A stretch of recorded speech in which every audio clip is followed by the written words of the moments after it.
what I've done is just about the stupidest thing that any human being can do.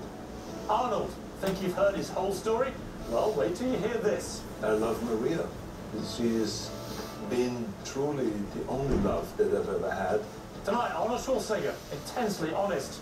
Where I say to myself, you totally screwed up, Arnold. You totally failed the family, and you've done all this stuff and caused all this pain. The scandal's far from the end of the story. This is the man who turned politics on his head as governor of California. What's his debate advice for President Obama and Mitt Romney?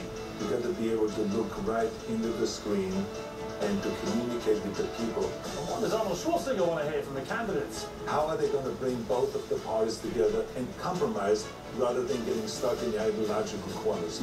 This is Piers Morgan Tonight.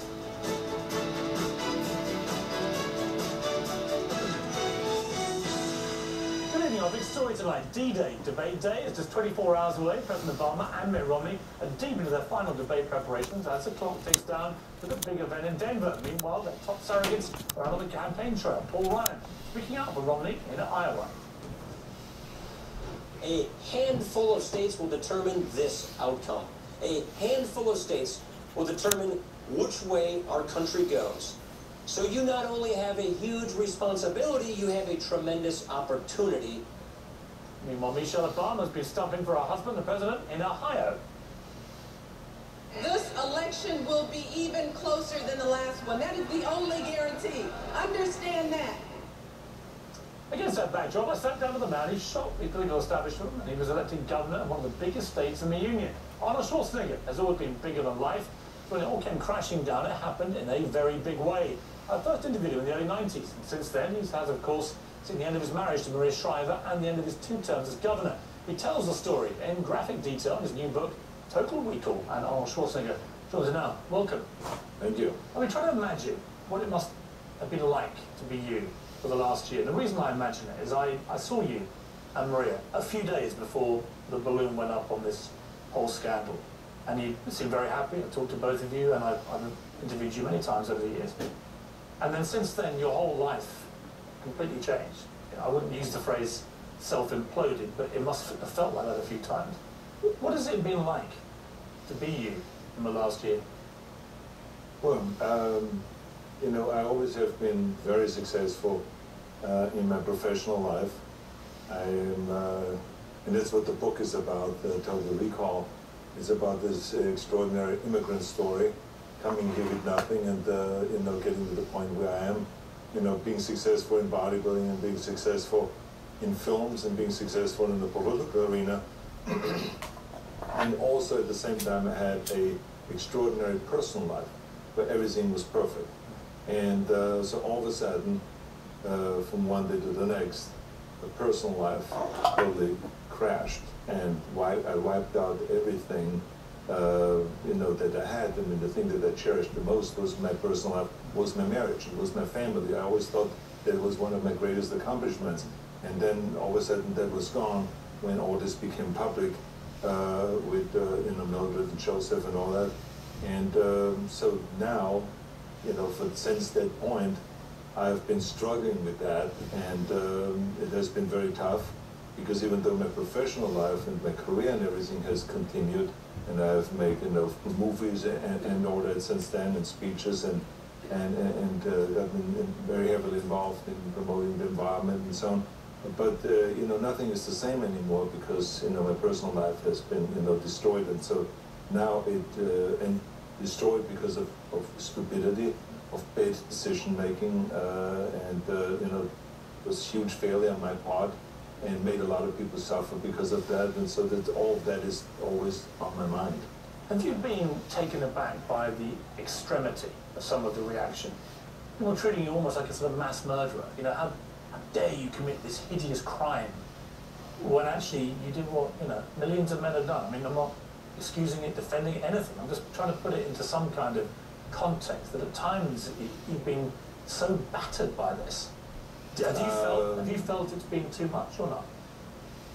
You know, I never tell the press what to write and what to say.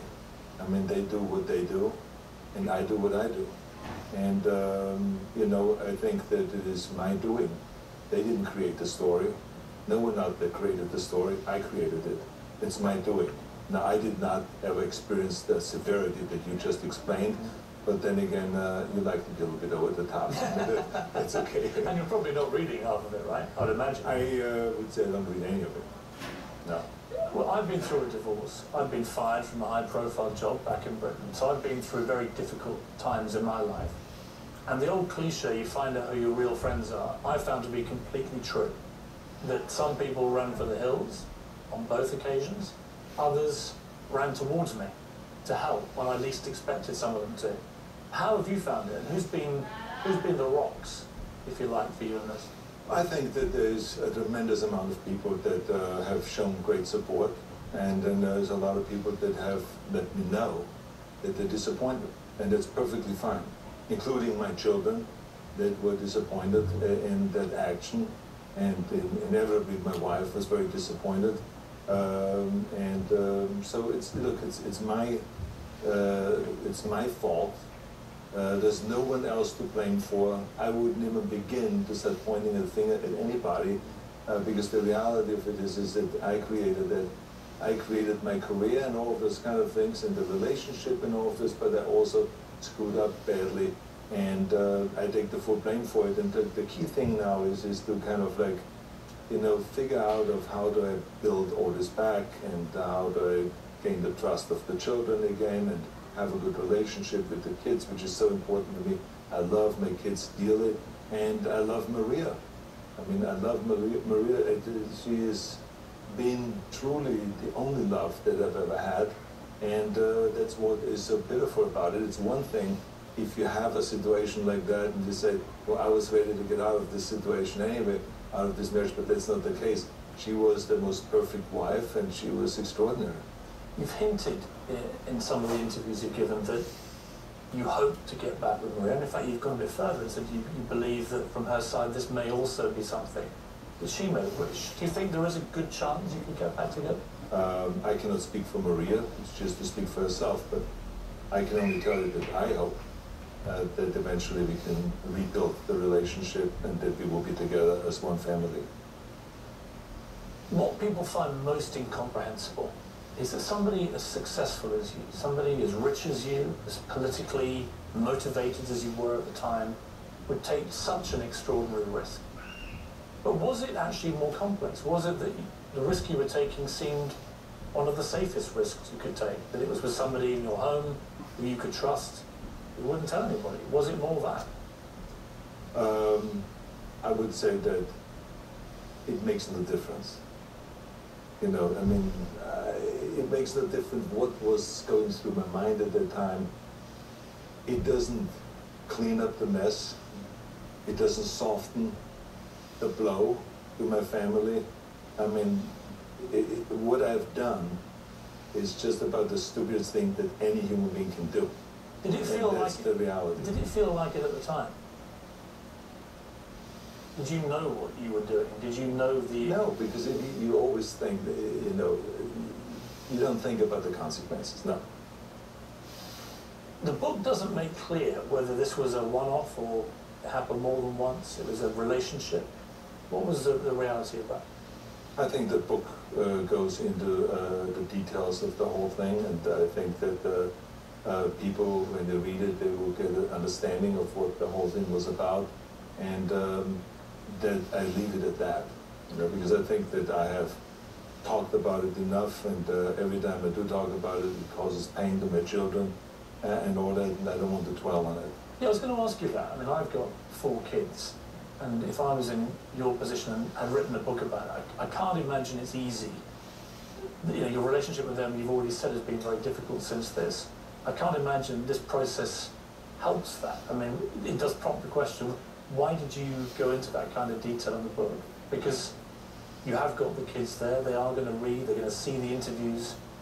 It sort of compounds it slightly for them. Yeah, first of all, the autobiography has been something that we have talked about for 20 years. Simon & Schuster, who I've done all my books with, always wanted me to do, after I wrote a successful book on bodybuilding called The Encyclopedia of Modern Bodybuilding, they wanted me to do the autobiography. And in the 90s, were doing like 2-3 movies a year, and I was just too busy to do that. And I also felt like I don't think my story is interesting enough. But after the governorship, I felt like that there is an interesting story. And this was before the scandal ever came out. We started talking again with Simon and Schuster, and you know, and kept going down that road. Maybe I should, after I'm finished with the governorship, to write and sit down and write this autobiography. And I also had always difficult time to think back and to go back in my life, because I always was a person that was going forward, dreams, vision, go after it, the next one and the next one and so on. And so I did it. I thought that now with the governorship there's an interesting story, and I started working on that. But at the same time, there's the scandal. And so there was now a choice that I had to make. Do I want to make this a book about the success story of my life? Or do I want to go and really write about my life and write about all of the failures, all of the wrong decisions that I've made, and on a personal level and on a professional level, and also the success story. And I decided that I'm going to put all of it in a book and try to be as honest as possible about the good and the bad. And that's exactly what this is about. And you know, and also I have to tell you, if those questions don't come up now, and if this issue doesn't come out now, for instance, with the book, it will come up when the next movie comes out. It will come out when the movie. So you would have had to. So at one point or the other, look, I always have been a person that you know, faces the consequences, and I don't believe in running the other way.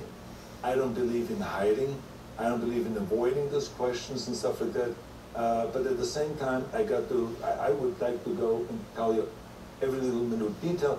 But because there's children out there, and because there's a family, I don't want to go any further than that. I think that I've caused enough pain to them, which I feel terrible about. Let's take a break. Come back and talk some politics. We've got a big debate coming up tomorrow. You've taken part in big debates in California as governor. That's right. I want to find out what your advice may be for Mitt Romney and Barack Obama.